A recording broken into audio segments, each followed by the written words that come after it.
ಎಲ್ಲರಿಗೂ ನನ್ನ ನಮಸ್ಕಾರಗಳು. ರೂಪಣಾತ್ಮಕ ಪರೀಕ್ಷೆ 2 ಫಾರ್ಮೇಟಿವ್ ಅಸೆಸ್ಮೆಂಟ್ 2 ಪ್ರಶ್ನೆ ಪತ್ರಿಕೆ ಹಾಗೂ ಉತ್ತರಗಳನ್ನು ನೋಡೋಣ. FA2 model question paper with answers. Class 8th standard 8ನೇ ತರಗತಿ, ಸಬ್ಜೆಕ್ಟ್ ಸೈನ್ಸ್ ವಿಜ್ಞಾನ. ಸಮಯ 40 ನಿಮಿಷ, ಗರಿಷ್ಠ ಅಂಕಗಳು 20 ಅಂತ.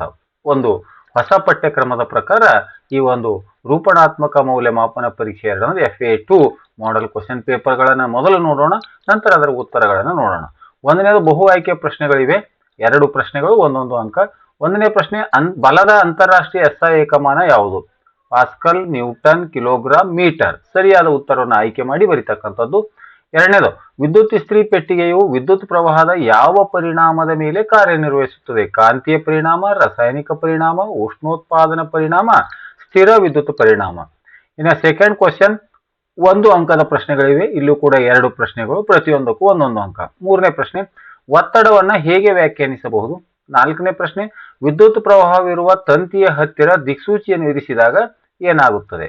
ಈಗ ಥರ್ಡ್ ಕ್ವಶನ್, 2 ಅಂಕದ 3 ಪ್ರಶ್ನೆಗಳು. ಫಿಫ್ತ್ ಕ್ವಶನ್, ಸಂಪರ್ಕ ಬಲ ಮತ್ತು ಸಂಪರ್ಕ ರಹಿತ ಬಲಗಳ ನಡುವಿನ ವ್ಯತ್ಯಾಸವನ್ನು ಒಂದೊಂದು ಉದಾಹರಣೆಯೊಂದಿಗೆ ತಿಳಿಸಿ.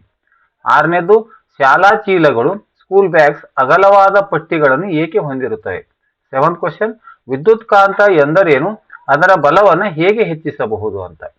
Next fourth question, 3 marks question, 2 ಪ್ರಶ್ನೆಗಳಿವೆ. ಏಳ್ತ್ one, ಮಾರುತಗಳು ಹೇಗೆ ಉಂಟಾಗುತ್ತವೆ?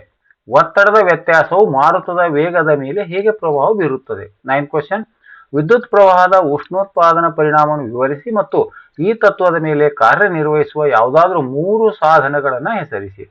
Fifth question, 4 marks 1 question. 10th question, ಚಂಡಮಾರುತವು ಹೇಗೆ ರೂಪುಗೊಳ್ಳುತ್ತದೆ?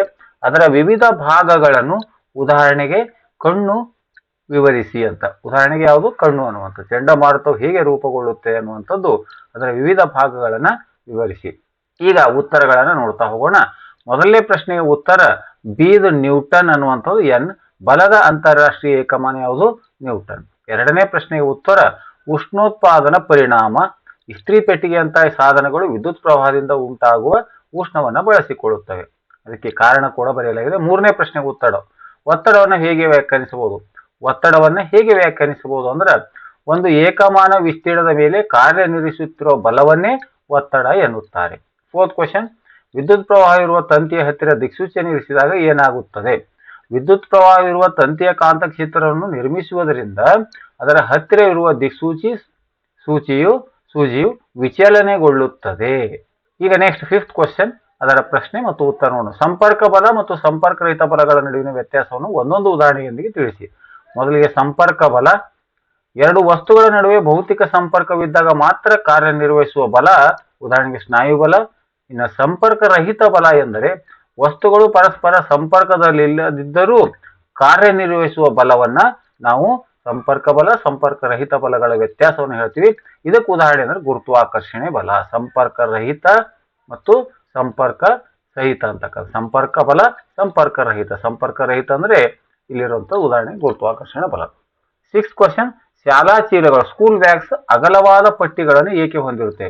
ಪಟ್ಟಿಗಳು ಅಗಲವಿದ್ದಾಗ ಚೀಲದ ತೂಕವು ಹೆಗಲ ಮೇಲೆ ಹೆಚ್ಚಿನ ವಿಸ್ತೀರ್ಣದ ಹಂಚಿ ಹೋಗುತ್ತದೆ.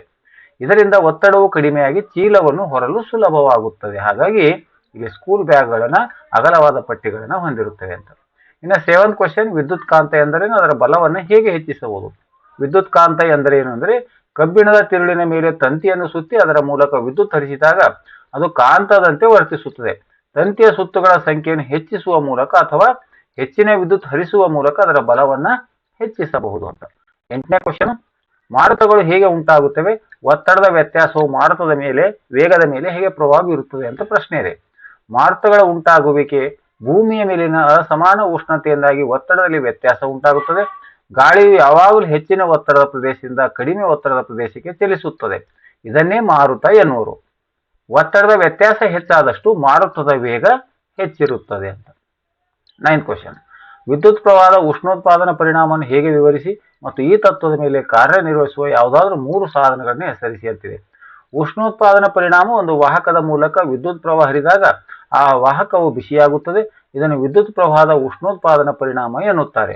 ಸಾಧನಗಳು ಯಾವುವು ಅಂದ್ರೆ ರೂಮ್ ಹೀಟರ್, ವಿದ್ಯುತ್ ಒಲೆ, ವಿದ್ಯುತ್ ಕೆಟಲ್ ಅನ್ನುವಂಥದ್ದು.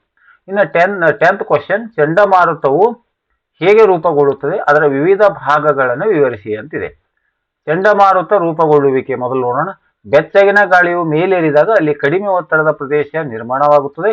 ಸುತ್ತಲಿನ ತಂಪಾದ ಗಾಳಿಯು ವೇಗವಾಗಿ ಈ ಪ್ರದೇಶಕ್ಕೆ ನುಗ್ಗುತ್ತದೆ. ಭೂಮಿಯ ಭ್ರಮಣೆಯಿಂದಾಗಿ ಈ ಗಾಳಿಯು ಸುರುಳಿಯಾಕಾರವಾಗಿ ಸುತ್ತಲು ಪ್ರಾರಂಭಿಸುತ್ತದೆ. ಚಂಡಮಾರುತದ ಕೇಂದ್ರ ಭಾಗವು ಶಾಂತವಾಗಿದ್ದು ಇದನ್ನು ಚಂಡಮಾರುತದ ಕಣ್ಣು ಎನ್ನುತ್ತಾರೆ. ಇಲ್ಲಿ ಕಣ್ಣು ಅಂತ ತಗೊಂಡಿದ್ವಲ್ಲ ಅದನ್ನೇ ಚಂಡಮಾರುತದ ಕಣ್ಣು.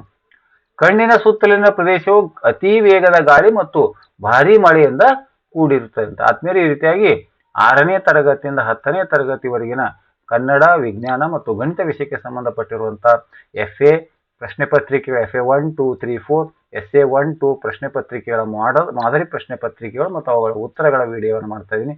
ವಿಡಿಯೋ ಇಷ್ಟವಾದರೆ ದಯವಿಟ್ಟು ಲೈಕ್ ಮಾಡಿ, ಶೇರ್ ಮಾಡಿ ಅಂತ ಹೇಳುತ್ತಾ ಅಲ್ಲಿರುವ ಹೈಪ್ ಬಟನ್ ಮೇಲೆ ಕ್ಲಿಕ್ ಮಾಡಿ ಸಪೋರ್ಟ್ ಮಾಡಿ ಅಂತ ಹೇಳುತ್ತಾ ಈ ವಿಡಿಯೋ ನೋಡಿರುವ ತಮ್ಮೆಲ್ಲರಿಗೂ ನನ್ನ ಮತ್ತೊಮ್ಮೆ ನಮಸ್ಕಾರಗಳು.